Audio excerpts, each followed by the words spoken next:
A couple of episodes ago, I talked about systemic racism. A bunch of you watched it, but nobody commented. And I understand why. You can't win when you make a comment. I tried my best to be fair and present what the concept was about and what might be its spiritual implications. And I appreciate you for watching it, and I also understand why you didn't comment on it. But it's an important episode, even though I screwed up a little bit with the technical side of it. So I invite you to go back and look at that, because as I go further in this in this series of videos, I want to talk about the spiritual nature of information systems, and that's what I'm beginning with today. So I'm giving myself permission to just meander a little bit and pull thoughts together. These talks are not highly scripted. You've probably figured that out by now. But in asking, are informational systems spiritual, I would like to refer to some things we know in Scripture. Jesus said, where two or three are gathered together in my name, I will be there. I am in your midst, in the King James language, which tells us that when people come together in intentional ways and stay together, meeting over periods of time, this becomes a spiritual network, and things good and bad reside in that network. This is something that in anthropology and sociology we hear a lot. Not necessarily social scientists or anthropologists believe that societies have a spiritual nature. They wouldn't put it in those terms. But they do know that there is some way that societies pass down their norms and values, even their ways of viewing reality to the people that live within them. But let's make this usable. Still talking about human societies at this point. We hear talk in the last few years about dysfunctional families. So folks will say, I come from a dysfunctional family. Every once in a while I'll get a client in mental health work that will sit down, and the first thing that comes out of their mouth is, well, I come from a dysfunctional family. And I listen, but inside many times I'm thinking, well, don't we all? We're looking now for that functional family. It's a relative term, isn't it? So what do we mean? Some families are highly functional, for example, financially. I have dealt with a lot of very high-end families as clients, and they have untold wealth. Perhaps it's been passed down, but many times it's one generation wealth that's been created by some innovative idea or business of the family. And they know how to process money, and they're really good at it. It's a skill. It's a skill like any other skill. It's not a skill that I have in abundance, but I've learned a little bit in the last few years about at least not letting all my money go down the drain. So thankful for that.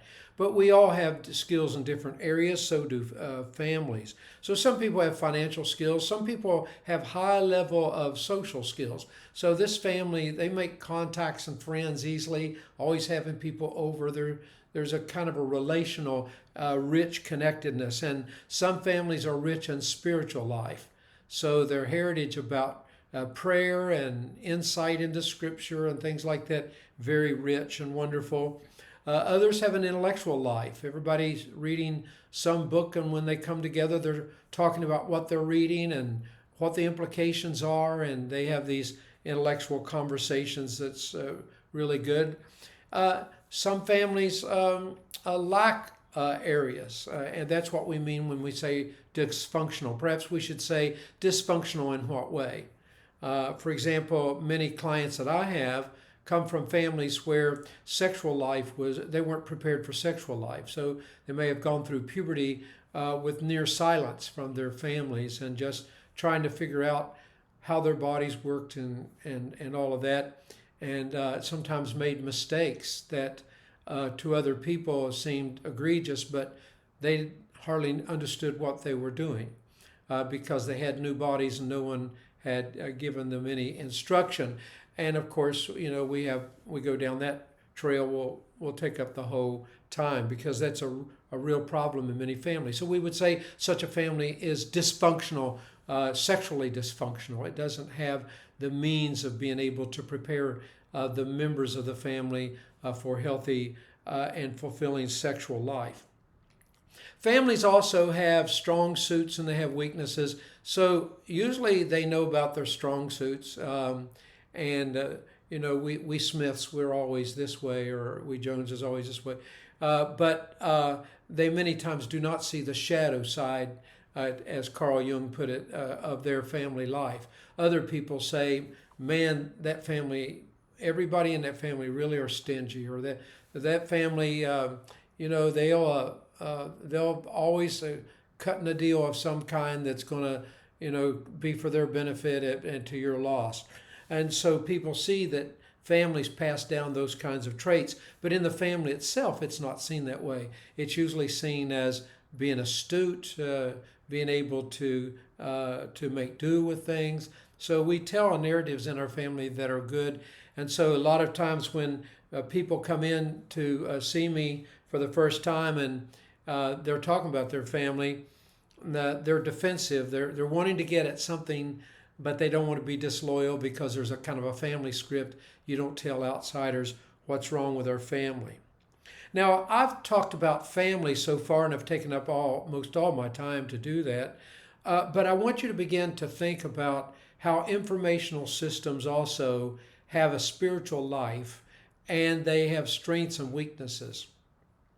Our computers are now connected, of course, to the internet, and within the internet now are residing very intelligent programs, and now with AI, we're beginning to understand that. And by the way, I'm making this video just as my book on the subject is about to come out, and it's called Faith in the Age of Artificial Intelligence, and the subtitle is Christianity Through the Looking Glass. I recommend you to get it, because all of my talks here are come out of these years of research, and I thought that that artificial intelligence systems were really about 10 years away as I began to write the book 3 years ago, and of course as I was writing it, things overtook me that way. But what I want to begin to prepare us for is this idea as Christians or Jews or any other religion, but our scriptures in Christianity particularly warn us that that systems have spiritual powers. The Greek word is stoicheia, and it's used twice in the New Testament. Sometimes Paul calls these powers and principalities, as I've referred to earlier. And that's when we get into things like systemic racism. It means there's something in this system, not necessarily the people. All the people may be very nice and they may be very orderly, but something comes into the system from a long time ago, perhaps, that's never really been dealt with, and it hurts people in certain ways that the defenders of that system do not acknowledge or even see, but people who are harmed by it do see. So we're coming to a time to where we have this interconnectedness of all kinds of informational systems, self-driving cars, your computers, medical records, and everything's woven all together. And we are beginning to live our lives nested inside of this massive network of programs. It shapes up to be, not meaning to be alarmist, there's many good things about it, but it shapes up to be something like the Tower of Babel, or something that is such a global, worldwide system that we can hardly find escape from it. If we have a watch on, even if we're in the woods far away from everybody, if there's some signal, and soon there'll be a signal anywhere on the earth, we'll be found, and sometimes that's good. If we're lost, somebody can find us. But my point is, all the way your body reacts, how your pulse works, all this stuff is getting ready to be read by a global system that knows where you are at all times. And there I went, I almost blacked out on you again. So I'm learning how to do all this. Obviously, I need an intelligent program or robot to run my video productions. Maybe I'll have that soon. Thank you for watching. I don't want to spend more of your time, and I thank you for the time that you give me as you watch these various episodes, and I'm trusting that they're valuable to you. Please write. Not all of them will be controversial or provocative. They're just trying to be informational, and I appreciate so much you tuning in. Thanks.